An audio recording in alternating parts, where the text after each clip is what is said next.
जो भी स्पीकर यहाँ स्टेज पे आ रहे, कृपया आप उनको सम्मान पूर्वक सुने, उनकी बात को समझे और तब अपनी बात आगे रखें, क्योंकि ये एक कम्युनिकेशन है, टू वे कम्युनिकेशन है। आप कुछ बोलेंगे, हम कुछ बोलेंगे और एक ओवरऑल कंक्लूजन निकालेंगे। इसी चीज को आगे बढ़ाते हुए मैं अब स्टेज पे आमंत्रित करना चाहूंगी संजय कुमार सर को, जो कि प्रेस रिपोर्टर है, मोबाइल वाणी फाउंडेशन के सेक्रेटरी भी है और प्रगति आदर्श सेवा केंद्र से भी एसोसिएटेड है। मैं उन्हें स्टेज पे आमंत्रित करना चाहूंगी कि वो भी अपनी बात रखें हमारे सामने। जोरदार तालियों से स्वागत करिए संजय कुमार सर का।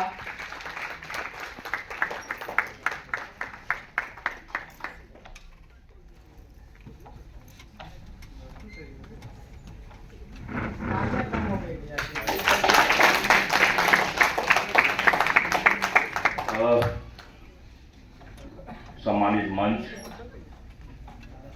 मंच का संचालन कर रही बहुत ही बेहतरीन संचालिका प्रियंका जी, केशव जी एवं तमाम उपस्थित पूरे देश से आपदा प्रबंधन को अपने गांव मोहल्ले तक ले जाने के लिए आए हुए क्रांतिकारी साथियों, बड़ा कम समय में अपनी बात को रखेंगे। शुरुआत करते हैं दुष्यंत कुमार की पंक्ति के साथ कि सिर्फ हंगामा खड़ा करना मेरा मकसद नहीं, मेरी मकसद हो कि सूरत बदलनी चाहिए, हो गई हो पीर पर्वत सी पिघलनी चाहिए, इस हिमालय से कोई गंगा निकलनी चाहिए, आग मेरे सीने में न सही तेरे सीने में ही कहीं हो, कहीं भी आग लेके आ गई। पूरे विश्व के अंदर में चीन की सभ्यता कौशल के लिए जानी जाती है, रोम की सभ्यता सुंदरता के लिए जानी जाती है, अरब की सभ्यता संपदा के लिए जानी जाती है, जापान की सभ्यता तकनीकी के लिए जानी जाती है, तुर्क की सभ्यता बहादुरी के लिए जानी जाती है। एकमात्र हमारी भारतीय सभ्यता और संस्कृति है जो कि ज्ञान और प्रज्ञा के लिए जानी जाती है पूरे विश्व के अंदर। वैसे परिस्थिति में आज हम जो प्रशिक्षण प्राप्त कर रहे हैं, 2 दिवसीय प्रशिक्षण, ये प्रशिक्षण है डिजास्टर मैनेजमेंट का प्रशिक्षण, आपदा प्रबंधन का प्रशिक्षण। इसमें बस एक बात सोचने की आवश्यकता है कि जापान के अंदर में जब 8.4 के हिसाब से भूकंप आता है तो जापान को कुछ नहीं बिगड़ता है। हमारे देश के अंदर में जब 4.8 के हिसाब से भूकंप आता है तो हमारे यहाँ करोड़ों की क्षति हो जाती है। आखिर ऐसा क्यों होता है, ये हमारा केंद्र बिंदु है आज के इस सेमिनार में सोचने का। सीधा है कि विश्व के जितने भी दूसरे विकसित देश हैं, चाहे वो जापान हो, चाहे वो जर्मनी हो, चाहे वो कोरिया हो, सारे देश आपदा से पूर्व तैयारी रखते हैं और हम आपदा के बाद तैयारी शुरू करते हैं। इसको बदलने की आवश्यकता है। सच्चे मामला में आपदा प्रबंधन नहीं है। बहुत सारी बातें कल से अभी तक हो रही है, लेकिन उन सारी बातों को हम कितना आत्मसात कर रहे हैं, बुरा नहीं मानेंगे, मैं तो साधारण लोग हूं और सीधा इस बात में विश्वास रखता हूं कि जिस देश में हमने जन्म लिया उस देश में वैसे किसी लोगों की पूजा नहीं हुई जिसने बहुत अच्छा टाई पहना, बहुत अच्छा सूट पहना।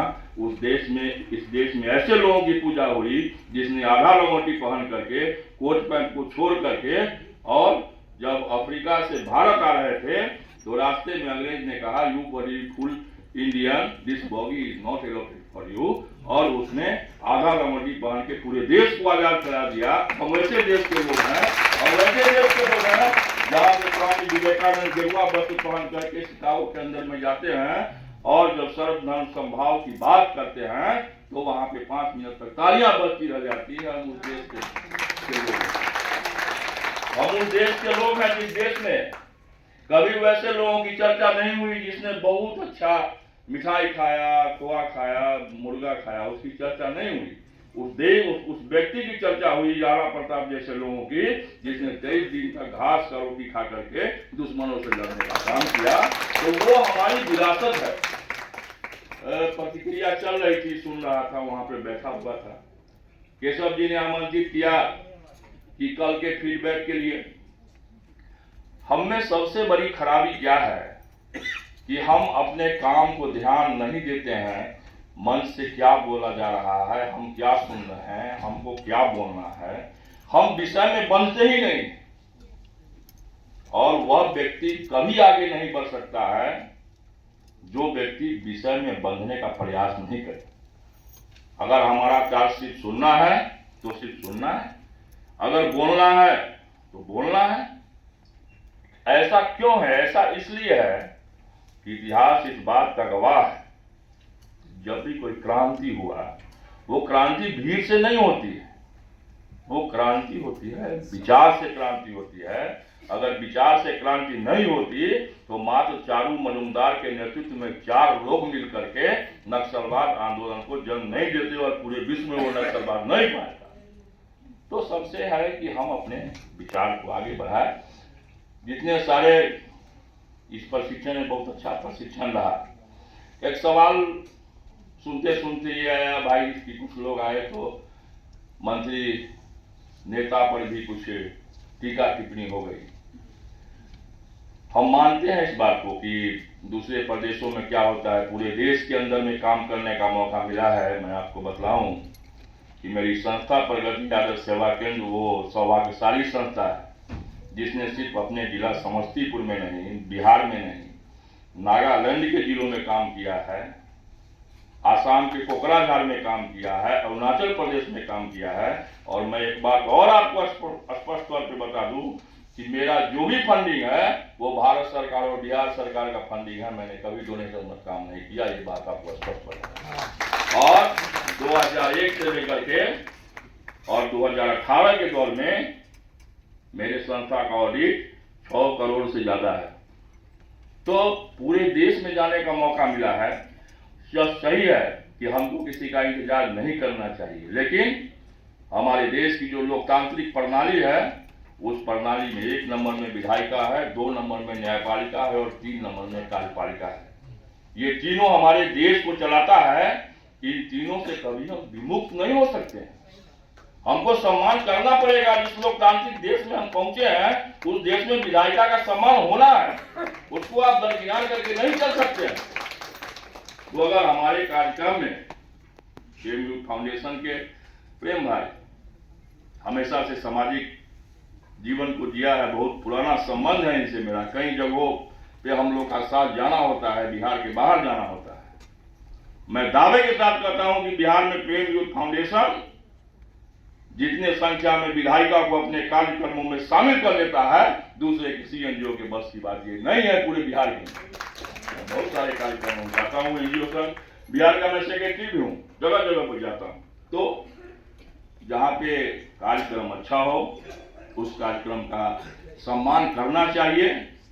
और जो हमारे देश की लोकतांत्रिक व्यवस्था है उस व्यवस्था में अगर विधायिका सर्वोपरि है तो उसका सम्मान हमको करना ही चाहिए। हम विश्वास रखते हैं कि आपके 2 दिन का ये प्रशिक्षण काफी महत्वपूर्ण प्रशिक्षण होगा। इस प्रशिक्षण को आप सारे लोग जीवन के अध्याय से जोड़ेंगे और जो सामाजिक संगठन की छवि जो पूरे देश के अंदर में धूमिल होती जा रही है उस सभी को डिजास्टर मैनेजमेंट में कार्य करके आप एक अच्छा संको आप इस बात को मन से निकाल दीजिए कि छवि धूमिल हो रही है एनजीओ की। आज भी बहुत सारी संस्थाएं हैं पूरे देश के अंदर में। फिकोर है, उड़ीसा के ही संस्था है फिकोर, क्रिश्चियन की संस्था, बहुत अच्छा काम करती है डिजास्टर में, हमारे समस्तीपुर में काम करती है। बहुत सारे ऑर्गेनाइजेशन है जो काम भी करते हैं और काम करने वाले को कोई रोकता नहीं है। चलिए, बहुत लंबा समय मैंने ले लिया और तमाम लोगों को मेरी शुभकामनाएं हैं।